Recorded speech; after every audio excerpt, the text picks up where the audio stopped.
everyone, my name is Blessing Promise Jeremiah and I'm a teacher vlogger behind Classical Creativity YouTube channel.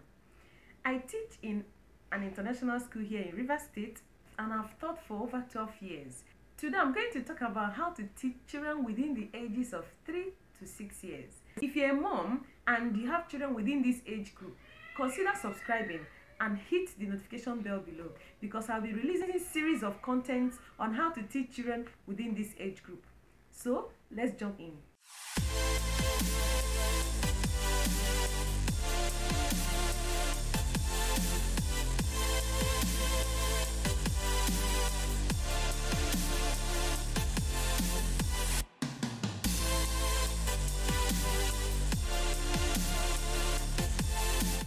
Hello everyone, welcome to Classical Creativity YouTube channel. Today we'll be looking at strategies on how to teach a 3-year-old child. So if your child is in playgroup or in early years 1, consider drawing close because we have lots and lots of strategies on how to teach your child. So let's jump right in. The first thing you have to do if you are to teach your child is to first of all assess the child. When you are assessing the child, find out exactly what he or she knows. Children might pick things from anywhere, so you need to assess. Now, in assessing your children, there are things you need to find out. Find out the colors they know. Find out the alphabets they know, the letter sounds they know. Find out the shapes they've already learned. Find out the numbers they can recognize. When you are done assessing your child, you'll be able to know where to start from. So there are some materials I usually use for assessing my children. My first son, when he was three years old, I created this material that I used to assess him. I assessed his progress in identifying uppercase letters. So can you see it? I just did this once and I noticed that he was able to identify all the uppercase letters with the exception of letter L. So I started by teaching him the letter that he did not identify. Then when you're done assessing identification of uppercase letters, you go into assessing the letter sounds. So when I assessed him, I noticed that he was able to say all the letter sounds except letter R. So that gave me the basis on how to start teaching him that. When you're done assessing the uppercase letters, you also assess the lowercase letters.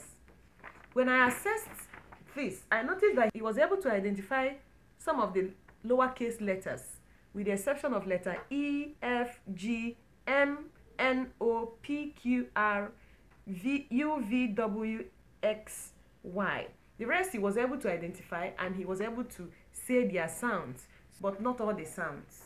So I started teaching him letter identification and letter sounds, single letter sounds. So what do I use to teach that single letter sounds? I'm going to show you the strategies I use once I finish telling you what to do first. Then next, you have to decide what subject you're going to start from. I didn't only assess the letter sounds for literacy, I also assessed the numbers. I was able to assess to find out the numbers he could identify. I noticed that he was able to identify numbers from 1 to 30 and he was able to order numbers from 1 to 11. So this is what I used to assess him. In case if you want to have one, I'm going to put the link below this video so I can print it off and assess your child. I also went ahead to assess the shapes, the 2D shapes.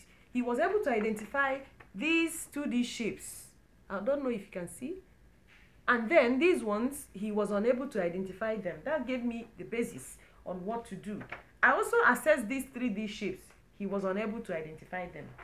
So I also went ahead to assess the animals he could recognize, the materials in the house he could recognize, the places, some of the places like road or things you could identify. And then I noticed that it gave me an idea on where to start from. So after assessing, I now decide on what to do. So the next second step is to decide on the subject you have to teach. So I listed all the subjects I wanted to teach him. For children within this age group, they are to, in math, recognize numbers 1 to 10, number quantity, and then count from 1 to 10. In geometry, for shapes, 2D shapes, they should be able to identify and recognize 2D shapes, the basic 2D shapes. Then for patterns, they are to also be able to do patterns, the simplest pattern, AB pattern. Then they should be able to compare numbers and then find the difference between numbers. So using greater than, less than, or equal to. So these are some of the concepts and skills they are supposed to develop when in mathematics.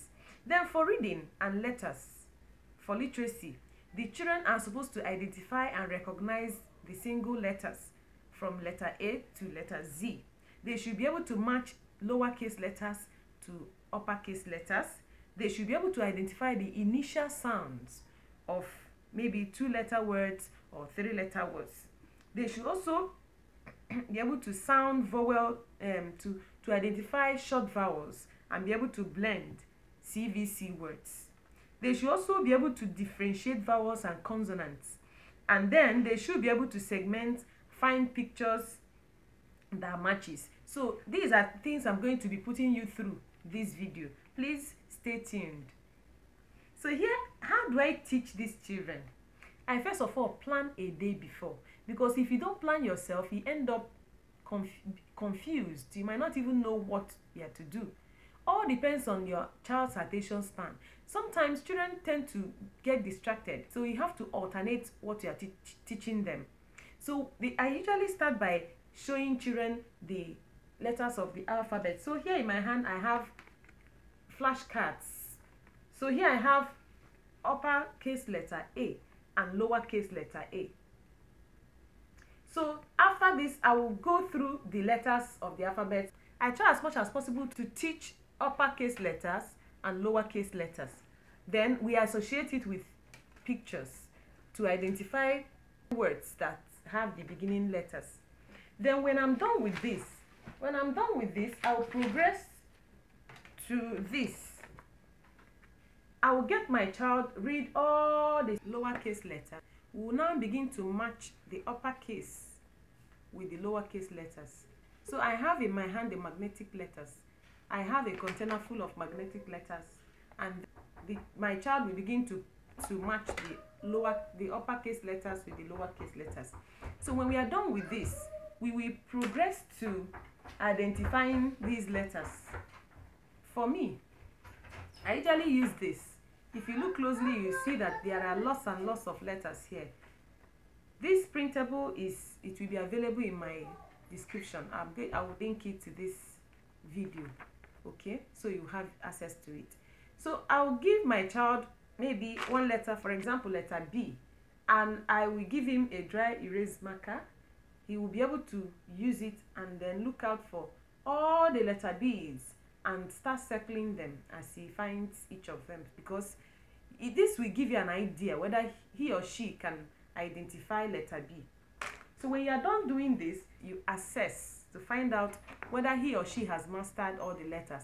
I use a material like this. The letters are not written alphabetically. I just scattered the letters.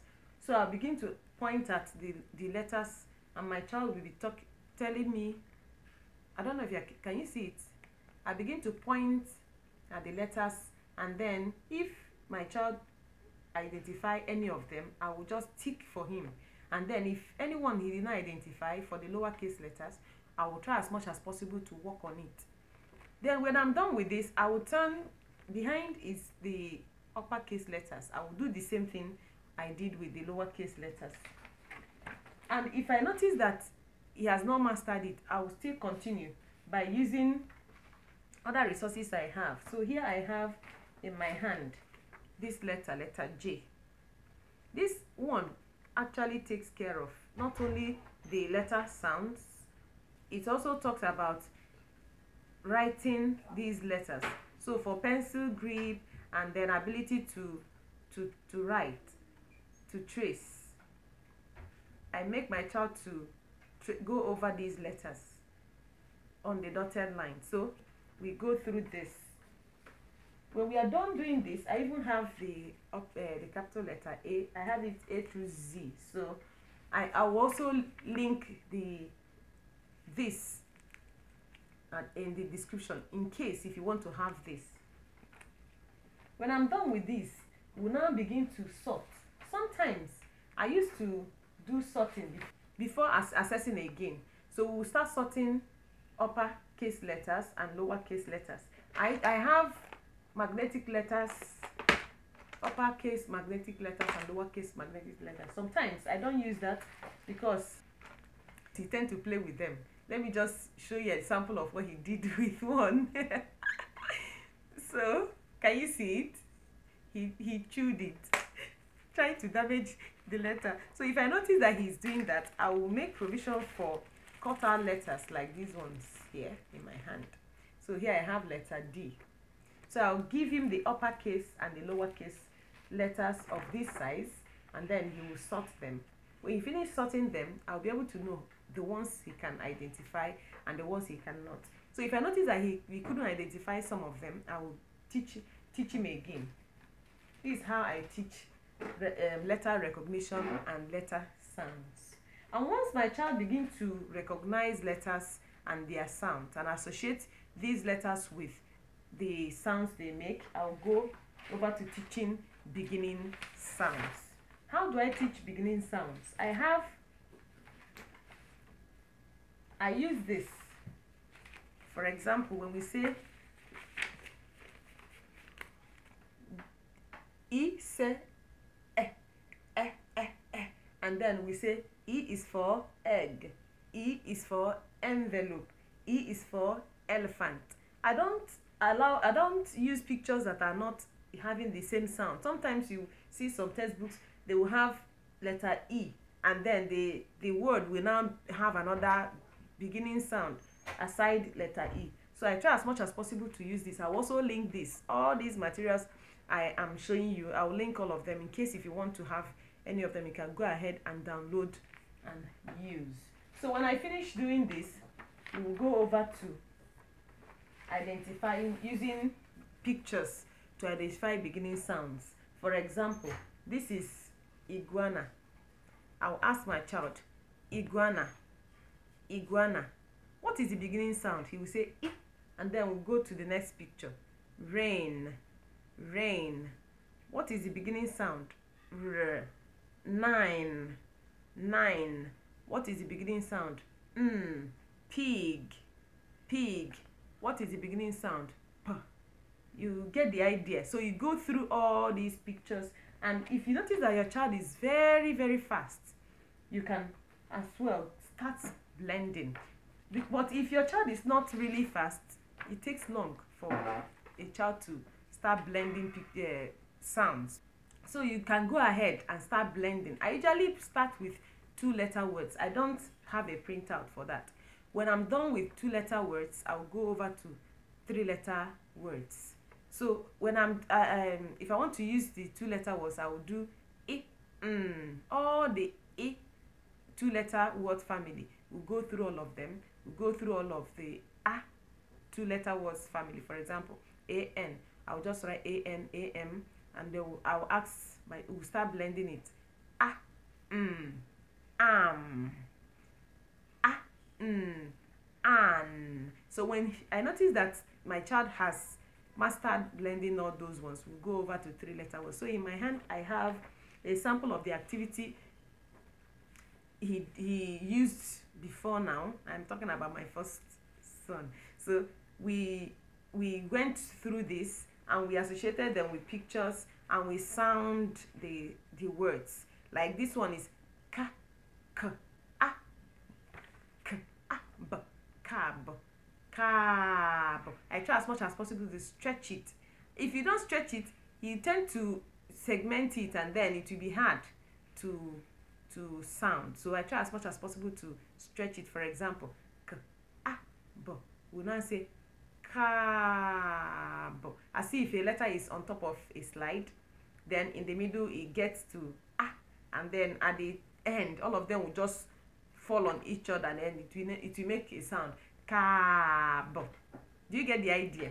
I hope you are getting what I'm talking about. In case if you have any question, please write it in the comment section of this video. I'll try and answer them. These are some of the materials I also use to teach the letter recognition and the sounds. So here I have big uppercase letter B and lowercase letter B. Not only that, I also teach scissors, cutting and gluing skills here. When we start doing this, I get my child to cut by age 3. My children used to start cutting by age 3 because it's easier for me when I teach them earlier. How do I teach it? It's very simple. I'll pick a scissors, and then I'll put my fingers, and then I'll show them. If I open it, I'll say open. Then he will say close. Open, close. Open, close. And then by doing that, he gets the idea. And then he'll start cutting. So I usually leave this for him to cut, and then when he cuts, we'll start gluing. Another skill you have to teach your child while you are doing this is not only identifying letters and their sounds. You can as well teach cutting and gluing skills, which is a lifelong skills. I hope you are getting it. So after that, we will move over to numbers, number identification. Each day we go through different numbers, from numbers 1 to 10. I start with number 1 to 10. There's another printout I use for that. And then when the child mastered number 1 to 10, I progress to numbers 1 to 20. He has already mastered numbers 1 to 49. So we are working on identifying 50 and above. So when I finish going through this, that's the first thing. As usual, you have to assess before you'll be able to know where to start. So I go through this.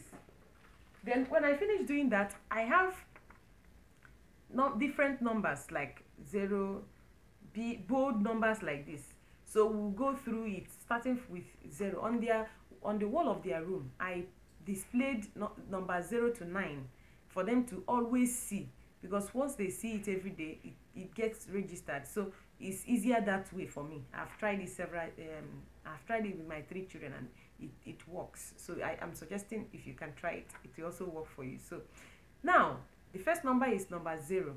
So we look at 0, we use fingers, we look at 10 frame. I will show you a sample of what my 3-year-old has done so that you get the idea. So we look at 0 and we talk about 0. We sing the song about 0, and I'll ask him, I'll teach him that 0 means nothing. So whenever he sees 0, what comes to your mind? 0 means nothing. When he says it, he will I will notice that 0 actually means nothing. I also have a crate, a transparent crate I bought from the shopping mall that has 12 compartments. So I bought eggs, all these small eggs that make sounds. I bought eggs, and then I showed him an empty crate. I asked him, what number does this show, or does this signify? He will say 0. Is there any egg there? He says no. So that shows 0, and we did that. And then when we finish doing this, we migrate to the activities that he's supposed to do. And here I have a sample of my daughter's work. Okay, here is a sample of my first child's work. She did it in 2017. So she identified 0, she traced over 0, and then below it she wrote 0. In the 10 frame, nothing, she didn't put any sticker, because I usually use stickers. And then on the number line, she identified 0 and she circled it. Then on this table, it says I can find number 0. So she found number 0 zeros, and she colored them in. Then for my third child's work, which is the 3-year-old, he was able to identify 0. He traced over 0. Then he wrote 0 below this. Then he didn't put anything inside the 10 frames. So I asked him, how many counters are in the 10 frame? he didn't put, he just wrote 0. Then he traced these zeros and these ones. He was unable to write zeros. So I noticed that this is the next skill I'm going to work on.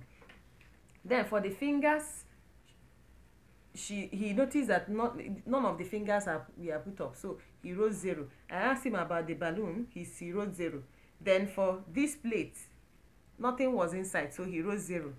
On the 10th frame, on the number line rather, he identified 0 and he colored it, and then he identified zeros here and he colored them in. Do you get the idea? So this is exactly what I do. And when I finish teaching this, I don't just teach numbers in isolation. When I finish, I will start looking at other skills in mathematics, for example, also other basic skills. For example, ordering of numbers, because I know that he can order numbers, he can identify numbers to 20. So he ordered this one today by himself. Although I assisted him to cut it, that was why it's as neat as this. But gluing it, he did it by himself. I didn't assist him, he did it by himself. So he was able to order these numbers. And then we looked at shapes. He can identify his shapes. So today we looked at triangle as a basic shape. So he looked at, he identified the triangles. He even tried illustrating the triangle. You can get the idea. So he's coming up. Tomorrow we're looking at number, oh sorry, we also did number 1 today, because we did number 0 yesterday. So we did number 1 today. He identified number 1. He traced number 1 and he identified 1 dot in the 10th frame. He was able to write 1, but he was able to trace over 1, but he was unable to write 1 on his own. So here I asked him, how many elephants can you see? He wrote 1. How many cars can you see? He wrote 1. And then how many fingers can you see? He wrote 1. He was also able to identify 1 on the number line, and then among these numbers written here, he identified 1 and circled them. So I don't know if you're getting the idea. So let's go to science, because as I'm teaching this, I don't leave science, geography, and crafts in isolation. I teach them as well. In science, I try as much as possible to get my children identify at least farm animals. So we start with the farm animals, we progress to farm animals and their babies, farm animals and their sounds, the sounds they make. So here I have a printable from, I think I got this from Twinkle. So I will link this down the description. You'll be able to have access to it. So we have, this is sheep. Where does a sheep, what does a sheep eat? He will tell you grass. I used to play a video of animals, farm animals, and what they eat. So this is a dog. And then where does a dog live? In a kennel. This is a bowl of dog food. So we talk about it, we describe we talk about it, and sometimes if I notice that he still remembers the different animals, we'll go over to the sounds they make. Then for my 5-year-old, I still use this. If I want him to describe animals, I will give it to him. Then we'll talk about the animal. He will use adjectives to describe. Then for my 6-year-old, the one that is in primary 1, we still use this as well. So, but we use it in a different way. When I show her the picture, we look at the animal and we write a report about the animal. So that's how we use it. Describe the animal, where it lives, what it eats, and other interesting facts. I make her maybe listen to a video or read up books that have those animals in them, and then she will get facts from those books. Or I might even allow her to Google and use the Google and figure it out. So these are some of the things I do. Then for comprehension, I don't leave my 3-year-old out.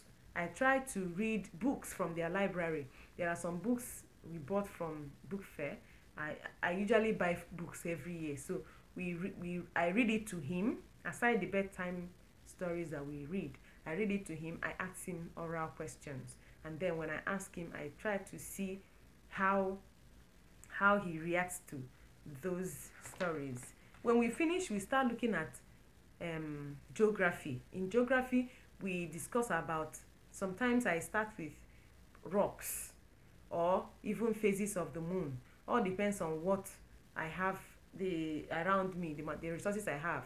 I can start with that. So we looked at rocks. We go outside to find those rocks.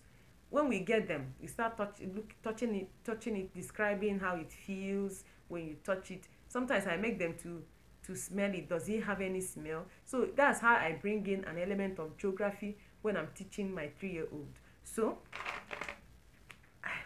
this video, I don't want it to be very long. I think I'm going to end it here, but if you have any question, please leave it in the comment section of this video. I will try as much as possible to answer it. I hope you enjoyed this video. Please give me a thumbs up and click the subscribe button if you have not done so. Thank you. Bye.